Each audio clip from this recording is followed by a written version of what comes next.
Sofronio Vasquez is an international superstar on the rise. Before winning The Voice Season 26, the artist-repping team Bublé made a name for himself as a talented musician who knew how to own a stage. And while they didn't know him before his blind audition, Michael Bublé and the rest of the coaches knew the Filipino pop singer was destined for stardom. After his performance of I'm Going Down, Bublé, Snoop Dogg, Reba McEntire, and Gwen Stefani couldn't slam their buttons quick enough, delivering Vasquez a coveted 4-chair turn. "Your voice is like butter, it is so easy on the ears," McEntire told him. "You've got the whole package." While Snoop was enthralled by the soul of his voice, Stefani called his blind audition a Grammy performance. Bublé perhaps put it best when he declared, "This dude could sing the phone book." In the following weeks and months, Vasquez would continue to blow America away with his soulful performances, and his fanbase across the world was supporting him the whole way. When Vasquez was voted the winner of Season 26, he made history as the first Filipino winner of the U.S. version of The Voice. And while Vasquez was a new face to the coaches and American audiences, he already had a massive international fan base back home and beyond.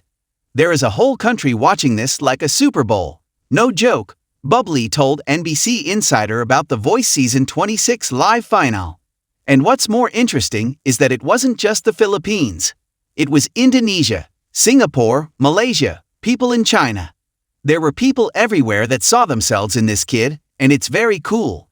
Vasquez later shared his gratitude for his fans and their devoted support. "Thank you all for your love. Thank you for supporting me in my journey here in The Voice," he wrote on YouTube. "I am grateful to win, but more than anything, I am grateful for your support, love and kindness. Salamat. All these would not be possible without all of you." In 2013, Vasquez auditioned on The Voice of the Philippines, but none of the coaches turned their chairs for him. The singer told Parade that being rejected many times has helped him grow as an artist, and getting a 4-chair turn on the American version of The Voice was the best redemption that I could ever imagine. That experience in 2013, of course, didn't stop Vasquez. In the following years, he put himself out there as a musician. It became clear he was one to keep on your radar when he competed on the Filipino singing competition show Talaging Tanghalan. And in a true full-circle moment, he returned to Talaging Tanghalan as a guest judge in January 2025 following his win on The Voice. In 2022, Vasquez performed a soulful rendition of That's What Friends Are For, and the video quickly went viral. Taking the stage with Hazeling Cascaño, Jex de Castro, Anton Norcruz, Gigi Delana, all fellow alums of Talaging Tanghalan, Vasquez showed off his unique voice as they sang a cover of Dionne Warwick's 1985 hit song. To date, the video has over 9.8 million views on Facebook and nearly 867,000 streams on YouTube. His 2022 cover of Nothing's Gonna Change My Love for You also went wildly viral on TikTok. In January 2025, Vasquez was invited to perform for President Ferdinand R. Marcos Jr. and First Lady Liza Marcos, and sang a rendition of Imagine by John Lennon, according to the Manila Times. "That is a big thing. That is no small feat," President Marcos told The Voice winner via Philippine news agency. "You made Filipinos famous again. We are once again famous because of what you did." Vasquez has been busy since scoring his win on The Voice, and has also remained close with his coach. The two reunited in May 2025 and have even hopped on FaceTime together. "Not only is he my coach from The Voice, which historically made us win, but he also became family." Vasquez captioned a screenshot of his call with Bublé in June 2025. "He calls and sends some wisdom and great news for people like me who dream bigger than the world." Bublé then commented, "You know it's always a pleasure, buddy." Nowadays, you can find Vasquez performing live on tour with stops across the country in 2025, and surely racking up more and more fans along the way. It was a quiet Thursday evening in Vancouver, the kind where the sky blushed with streaks of pink and orange, hinting at the approaching dusk. Sofronio Vasquez, known to many as one of the most soulful voices to emerge from The Voice stage, sat in his cozy apartment, a steaming cup of coffee in hand, scrolling through his phone. Despite the fame and the applause, Sofronio cherished these moments of solitude, his sanctuary. But tonight was different. Tonight wasn't just about reflection or unwinding. It was about an unlikely friendship that had blossomed out of a shared love for music, resilience, and a bit of serendipity. He chuckled softly as he looked at his screen. There was a missed call from Michael Bublé. Again. Sofronio's lips curled into a smile. It wasn't unusual for Michael to call randomly, sometimes just to check in, sometimes to share a joke, or to ask for advice about a song.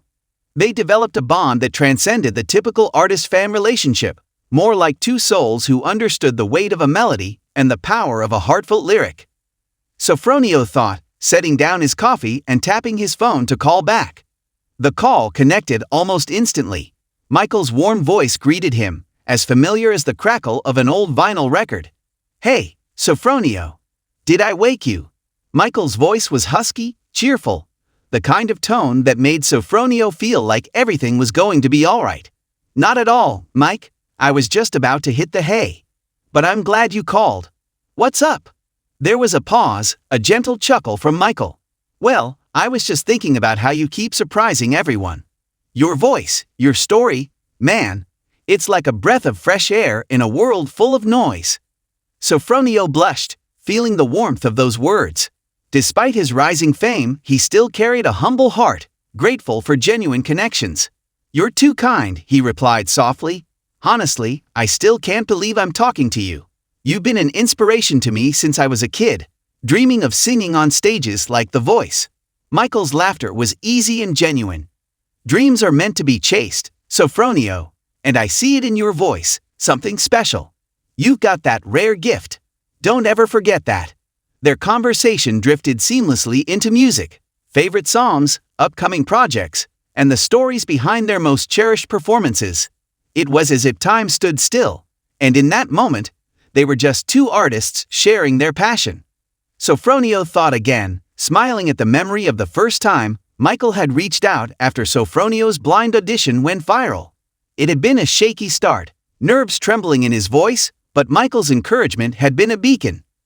Weeks rolled into months, and their friendship deepened. They FaceTimed often, sometimes just sharing a song, sometimes discussing life's hardships and triumphs. During one of those calls, Michael had a mischievous look in his eyes. "You know," he said, "I've been thinking about doing a special duet, something unexpected. And I'd want you to be part of it." Sofronio's heart skipped a beat. "Really? Me? That's incredible, Mike. What do you have in mind?" Michael grinned. "A song that tells a story about hope, resilience, and second chances. Something that can inspire people. Are you in?" Without hesitation, Sofronio nodded. "Absolutely. Let's do it." They began exchanging ideas, sharing melodies and lyrics over long nights. Michael's studio in Vancouver became a virtual collaboration space, even if they were miles apart. Sofronio recorded his parts in his apartment, sending the files over to Michael, who would add his vocals and production magic. Their duet, titled ********, still FaceTime*****, became a symbol of their friendship and the power of music to connect hearts across distances. It was released with a heartfelt message about staying connected, no matter the circumstances. But there was a story behind Still FaceTime that many didn't know. One evening, after a long day of rehearsals, Sofronio sat alone in his apartment, reflecting on the journey. His phone buzzed unexpectedly, another call from Michael. Michael's voice came through, warm and reassuring. "Remember when we first started talking? You were so nervous, wondering if your voice mattered. Well, look at you now." Sofronio chuckled. "It's all because of you, Mike. Your kindness and belief made all the difference." Michael paused, his tone turning serious. "You know, sometimes life throws us curveballs. We face challenges that make us question everything. But it's in those moments that we find out what we're truly made of." Sofronio nodded, feeling a lump in his throat. "Yeah, sometimes I still wonder if I belong here, if I'm good enough." Michael's voice softened. "You belong. Your voice belongs. And I promise, I'll still FaceTime you when you need a reminder of that." That promise became a tradition. Whenever Sofronio felt overwhelmed or doubted himself, he would pick up his phone and see that familiar missed call from Michael. And he knew that behind that call was a friend who believed in him. A friend who understood the power of music, friendship, and hope. Sofronio thought again, this time with a smile that reached his eyes. It was a reminder that no matter where life took them, their bond remained unbreakable, fueled by shared dreams, late-night conversations, and the simple act of reaching out. One evening, as Sofronio prepared for a live performance, his phone buzzed again. This time, it was a direct call from Michael. "Hey, Sofronio," Michael said, voice full of excitement. "Tonight's your night.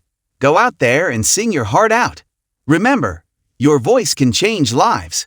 With those words echoing in his mind, Sofronio stepped onto the stage, took a deep breath, and began singing. His voice soared, carrying the strength of all those FaceTime calls, all those moments of encouragement, all the hope they shared. And somewhere in Vancouver, Michael listened from afar, smiling at the screen, proud of his friend. Because in the end, it wasn't just about a phone call. It was about the connection, the unspoken understanding that no matter how far apart they were, they would always find a way to reach each other. Sofronio thought as he finished his psalm, the music and friendship never really stop. They just keep going, echoing through time and space, forever connected by a voice that refuses to fade.